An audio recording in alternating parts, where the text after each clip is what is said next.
السلام علیکم ورحمۃ اللہ وبرکاتہ۔ کیسے ہو سامعین و ناظرین؟ آپ سب کے سامنے رمی جمار کے آداب بیان کیے جاتے ہیں، آپ سے بھی بغور سماعت فرمائیں۔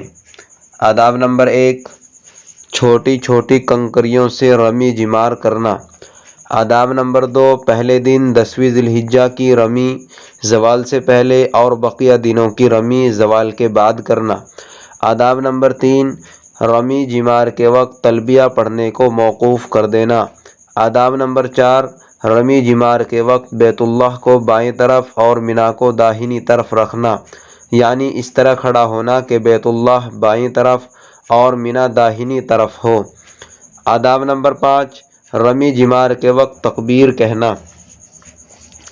امام زہری رحمۃ اللہ علیہ فرماتے ہیں، آپ صلی اللہ علیہ وسلم جب اس جمرے کی رمی فرماتے تو مینا سے متصل ہے، یعنی جب اس جمرے کی رمی فرماتے جو مینا سے متصل ہے 7 کنکریوں سے رمی فرماتے، اور جب کنکری مارتے تو تکبیر پڑھتے تھے، پھر اس کے سامنے قبلہ رخ ہو کر ہاتھوں کو اٹھا کر کھڑے ہو جاتے اور دعا کرتے اور دیر تک کھڑے رہتے تھے، پھر دوسرے جمرے کے پاس آتے اور وہاں بھی 7 کنکریاں مارتے، ہر کنکری کے پھینکتے وقت تکبیر پڑھتے، پھر وادی کی طرف بائیں جانب آ جاتے اور ہاتھ اٹھا کر قبلہ رخ ہو کر دعا کرتے، پھر جمرہ عقبہ کے پاس تشریف لاتے اور وہاں 7 کنکریاں مارتے اور ہر کنکری کے وقت تکبیر پڑھتے، پھر تشریف لے جاتے اور وہاں کھڑے نہیں رہتے تھے۔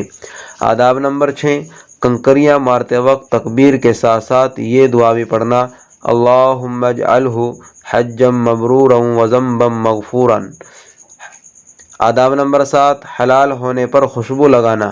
آداب نمبر 8، پہلے جمرہ اولیٰ کی، پھر وسطیٰ اور پھر اخیرہ کی بالترتیب رمی کرنا۔ آداب نمبر 9، جمرہ اولیٰ اور وسطیٰ پر رمی کرنے کے بعد قبلہ رخ ہو کر دیر تک دعا کرنا۔ اللہ تبارک و تعالی ہم سب کو حرمین شریفین کی زیارت نصیب فرمائے اور ہم سب کو ان تمام سنن پر عمل کرنے کی توفیق عطا فرمائے۔ السلام علیکم ورحمۃ اللہ وبرکاتہ۔